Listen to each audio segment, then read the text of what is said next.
Indian industries association और UP NEDA के साझा प्रयास से 2 से 4 मार्च तक आईआईए भवन में सोलर एनर्जी एवं ई व्हीकल एक्सपो का आयोजन किया जा रहा है। इस आयोजन में 75 कंपनियां अपने उत्पाद एवं सेवाएं प्रदर्शित करेंगी। इनमें उत्तर प्रदेश, दिल्ली, हरियाणा, राजस्थान, महाराष्ट्र, गुजरात, उत्तराखंड, बिहार, तेलंगाना, कर्नाटक, दमन और दीव, पंजाब व तमिलनाडु की कंपनियां शामिल हैं। इस बार हम लोग 14 स्टेट से 75 कंपनियां 125 स्टॉल लगा रही हैं। और क्योंकि पिछली बार तक हमारी सरकार ने उद्योगों को नेट मीटरिंग की सुविधा नहीं दी थी, वो सुविधा मिलने के साथ तो इससे काफ़ी उद्योग सोलर पे कन्वर्ट हो रहे हैं। तो वो सारी कंपनियां चाहती हैं कि हम एमएसएमई की जो छोटी फैक्ट्रियां हैं, बड़ी फैक्ट्रियां, उसमें अपने पैनल लगाएं और उन लोगों को मतलब जो सरकारी से हमें बिजली मिलती है उससे कम कीमत पर उपलब्ध करा सकें। मेन सुविधा है। सार्थक दिशा में ज़रूर है, लेकिन अभी भी कुछ चीज़ें धरातल पर आनी शेष है। हम लोग प्रयास करें, उन्हें बता रहे हैं कि कहाँ कहाँ कमियाँ हैं। जिससे नेट मीटरिंग की व्यवस्था लागू की है, तो नेट मीटर में अभी भी उनके पास जो मीटर लगने हैं उसको लगवाने में दिक्कतें आ रही हैं, लेकिन हम लोग कोशिश कर रहे हैं तो अधिकारियों से मिलकर कि वो जल्दी जल्दी चालू हो सके। डीजल और पेट्रोल पर बढ़ती निर्भरता को कम करने के लिए आईआईए लगातार 10 सालों से सरकार के प्रयासों में बढ़ चढ़कर हिस्सा ले रहा है। सोलर एक्सपो का ये 9वां संस्करण है, जबकि वहीं ई व्हीकल एक्सपो का 3रा संस्करण होगा। इस बार 14 राज्यों की 75 कंपनियों के 125 स्टॉल लगाए जाएंगे। आईआईए की senior vice president Neeraj Singhal ने ग्लोबल इन्वेस्टर समिट का जिक्र करते हुए बताया कि ई व्हीकल और सोलर दोनों में ही काफ़ी निवेश आया है। नो डाउट इस बार जो ग्लोबल इन्वेस्टर समिट हुई है उसमें 3 गुना लक्ष्य की तरफ बढ़ गई है सरकार।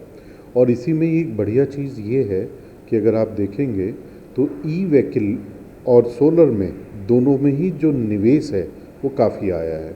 अगर हम बात करें सोलर की तो उसमें ये पता लगा है कि लगभग 34.5 लाख करोड़ की जो इन्वेस्टमेंट उत्तर प्रदेश में आने वाली है उसमें से 15% लगभग 5,10,000 करोड़ के आसपास इसी सेक्टर में, सोलर सेक्टर में ही इन्वेस्टमेंट आने वाली है। तो एक कहीं ना कहीं ये एक हमें दिखाता है या हमें उत्साहित करता है कि लघु उद्योगों के लिए एक स्वर्णिम अवसर है कि हम सोलर की तरफ बढ़ें और उस तरफ मैन्युफैक्चरिंग को भी आगे लेके जाएं। और जहाँ तक रही ई व्हीकल की, तो मुझे ऐसा लगता है कि जो इन्वेस्टर समिट में जितनी भी बड़ी कंपनियों ने यहाँ पे अपने ई व्हीकल मैन्युफैक्चरिंग की बात की है, उस ई व्हीकल मैन्युफैक्चरिंग का एक लक्ष्य ये भी है कि जब बड़ी कंपनियाँ आएंगी तो उसके साथ साथ छोटे उद्योग उसके छोटे छोटे पार्ट बनाने, मैन्युफैक्चरिंग करने चालू करेंगे। और जब छोटे पार्ट मैन्युफैक्चरिंग करने चालू करेंगे तो उस तरफ डायरेक्टली इनडायरेक्टली हम बढ़ेंगे। वहीं आईआईए के महासचिव दिनेश गोयल ने सोलर और ई व्हीकल एक्सपो को लेकर अपने विचार व्यक्त करते हुए कहा कि आज वैकल्पिक ऊर्जा भारत की जरूरत है। वैकल्पिक ऊर्जा से हमारे जीडीपी को सीधा फायदा पहुंचेगा। जब हम जीडीपी कैलकुलेशन करते हैं तो नेट रेट पर ध्यान देते हैं। अगर हम वैकल्पिक ऊर्जा को इस्तेमाल में लाते हैं तो क्रूड ऑयल का इंपोर्ट कम होगा।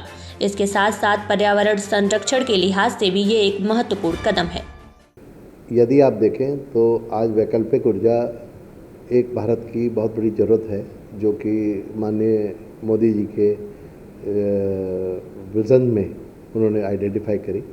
और इससे हमारी जीडीपी ग्रोथ को इसलिए डायरेक्ट बेनिफिट होगा कि जब हम जीडीपी कैलकुलेशन करते हैं तो हम नेट एक्सचेंज, नेट ट्रेड को देखते हैं कि नेट ट्रेड हमारा क्या है। तो आज अगर हम वैकल्पिक ऊर्जा यहाँ पर डेवलप करते हैं तो डेफिनेटली क्रूड ऑयल का इंपोर्ट कम होता है, तो उससे हमारी जो फॉरेन एक्सचेंज की आउटफ्लो है वो कम होती है और जीडीपी की ग्रोथ एकदम स्ट्रेट फॉरवर्ड बढ़ती है उससे। तो पहली ज़रूरत तो वो है। दूसरी ज़रूरत है एनवायरनमेंट की। एनवायरनमेंट की ज़रूरत को समझते हुए भी हम लोग अगर देखते हैं तो एनवायरनमेंट को आज हमें बेहतर एनवायरनमेंट आगे देना है अगले जनरेशन को। तो ज़रूरी है कि अभी से जो खामियां हैं वो दूर हो सकें। तो उसमें बहुत अच्छे प्रयास यहाँ पर किए गए, इंडस्ट्री के द्वारा भी और सरकार के द्वारा भी। सरकार ने जो अपने विकल्प दिए वो इंडस्ट्री से जुड़कर दिए, क्योंकि इंडस्ट्री इवॉल्व हो रही है। और इवॉल्व होती हुई इंडस्ट्री में समय समय पर परिवर्तन लाया जाना बहुत ज़रूरी है। तो सबसे अच्छी बात यह है कि उन परिवर्तनों के प्रति सरकार बड़ी जागरूक है और बहुत तेज़ी से उनमें बदलाव ला रही है, जिसकी वजह से इंडस्ट्री की जो भी सहूलतें हैं वो उनको पर्याप्त मात्रा में मिल पा रही है। अगर हम आज देखें तो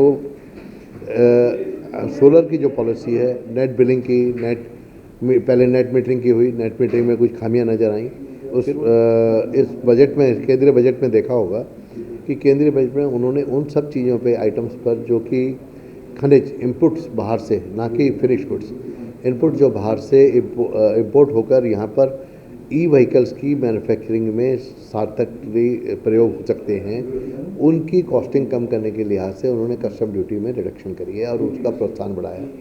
और फिनिश गुड्स जो बाहर से आ रहे हैं उससे जुड़े हुए, उनमें उन्होंने कोई बदलाव नहीं किया। तो ये देश की इंडस्ट्री को, उद्योग को बढ़ाने की नियत से बहुत अच्छा काम इन्होंने किया है। इसी तरह से प्रदेश सरकार भी रेगुलर सब्सिडीज़ और जो भी नेट बिलिंग के सिस्टम हैं और चीज़ें हैं वो सब मौजूद करा रही है, कैपिटल सब्सिडीज प्रोवाइड करा रही है और वैकल्पिक ऊर्जा के लिए बहुत ही सजग प्रयास वो कर रही है। और अभी शोकेसिंग और रोड शोज़ भी हुए हैं। तो मुझे लगता है कि ये बहुत अच्छा तालमेल चल रहा है और ये तालमेल सराहनीय है। इस दौरान सोलर एवं ई व्हीकल एक्सपो के चेयरमैन तारिक हसन नकवी ने बताया कि इस बार एक्सपो में मुख्य आकर्षण का केंद्र सरकार की नई पॉलिसी रहेगी। अगर पर्यावरण को संरक्षित करना है और प्रदूषण को कम करना है तो ई व्हीकल के इस्तेमाल को बढ़ाना होगा। देखिए, पहले भी हुआ था, इस बार भी हम लोग 2 व्हीलर, 3 व्हीलर और 4 व्हीलर की कंपनीज आ रही हैं जो ई व्हीकल के ऊपर अपने स्टॉल लगाएंगी। इस बार आकर्षण इसलिए भी और ज़्यादा है क्योंकि गवर्नमेंट की जो नई पॉलिसी आई है 2022 में ई व्हीकल के लिए, वो स्पेशली प्रमोट करने के लिए आई है कि पोल्यूशन को कम करना है तो ई व्हीकल के यूज़ को बढ़ाना होगा। उसके लिए स्टेट गवर्नमेंट ने जो रोड टैक्स और रजिस्ट्रेशन है 2, 3, 4 व्हीलर सब पर, वो पूरा 100% फ्री कर दिया है। नई पॉलिसी में हमारा इन्वेस्ट यूपी जो है, इसकी पॉलिसी उन्होंने बनाई है, 5 साल के लिए है। इसमें हम लोग और भी मांग कर रहे हैं कि छूट मिली जाए, कैपिटल सब्सिडी बढ़ाई गए। जो मैन्युफैक्चरर आ रहे हैं, हमारे अभी जो ग्लोबल समिट हुई थी, इसमें कई कंपनीज ने MOU भी साइन किए हैं जो मैन्युफैक्चरिंग में उनको छूट देने की बात है इस ई व्हीकल में। क्योंकि सोलर में भी इस बार नई पॉलिसी 2022 से 27 तक के लिए आ गई है। पिछली बार इनका स्टेट गवर्नमेंट का जो यूपी नेडा के थ्रू ऑर्गेनाइज होता है, इनका 10,700 मेगावाट का प्रोजेक्ट था 5 साल का, 17 से 22 तक का, लेकिन किसी कारणवश पूरा नहीं हो सका। तो हम लोगों ने डिमांड की थी कि भाई आप इस बार नेट मीटरिंग को इंडस्ट्रियल, कमर्शियल और हॉस्पिटल्स और स्कूल इंस्टीट्यूशंस को उसी तरह लागू करिए जैसे कि हाउस होल्ड के ऊपर आपने लागू किया है। जैसे रेजिडेंशियल पे नेट मीटरिंग क्लियर कट लागू है, हम लोगों की मांग पे इन्होंने कमर्शियल के ऊपर नेट फीड इन लागू कर दी है। नेट फीडिंग का मतलब जितनी बिजली हम बनाएंगे उतनी हम यूज़ कर लेंगे, जो बचेगी वो ग्रिड पे चली जाएगी। उसके लिए गवर्नमेंट ने कोई 3 रुपये 58 पैसे के आसपास कंपनसेशन देने की बात कही है। कार्यक्रम के कन्वीनर अलकेश शोती ने बताया कि हमारा लक्ष्य ये रहता है कि ज़्यादा से ज़्यादा निर्माताओं को एक छत के नीचे लाकर एक दूसरे से उनका इंटरेक्शन करवाएं। एक्सपो में सोलर एनर्जी और ई व्हीकल खरीदने और व्यवसाय स्थापित करने का भी सुनहरा अवसर रहेगा। जो टारगेट का यहाँ तक सवाल है, उसमें ये था कि हम लोग की कोशिश रहती है कि ज़्यादा से ज़्यादा मैन्युफैक्चरर्स को यहाँ लाएं, उनका प्रदर्शन कराएं, जिससे कि जागरूकता बढ़े, लोगों को पता चले कि इतनी कंपनियां हैं। क्योंकि जनरली लोग 1, 2, 4 कंपनी के अलावा ज़्यादा लोगों को नहीं जानते, लेकिन आज की तारीख में सोलर के पैनल्स बनाने वाले बहुत कंपनियां आ गई हैं और इवन उत्तर प्रदेश में भी आ गई हैं, नोएडा वगैरह में है, इवन लखनऊ में भी एक प्लांट लग गया है। तो कहने का तात्पर्य है कि सबको इकट्ठा करना एक छत के नीचे, जिससे कि जनता को पता चले कि हमारे यहाँ इतने मैन्युफैक्चरर्स हैं, और जिसको दिखा के लोगों की उसमें क्या है ना, उनको भी कस्टमर मिलता है, जागरूकता बढ़ती है तो कस्टमर मिलते हैं, तो वो ज़्यादा से ज़्यादा लोग उसका इस्तेमाल करेंगे। आने वाला समय ई व्हीकल और सोलर एनर्जी का ही है। इस लिहाज से देखा जाए तो IIA और यूपी नेडा का ये जागरूकतापूर्ण कार्यक्रम काफ़ी महत्वपूर्ण होने वाला है। डेली इंसाइडर के लिए लखनऊ से अभिषेक पांडे और अनुराग मौर्य की रिपोर्ट। यूपी और देश दुनिया की तमाम ताजा तरीन खबरों के लिए गूगल प्ले स्टोर से आज ही डाउनलोड करें हमारा तेजी से उभरता न्यूज ऐप डेली इंसाइडर।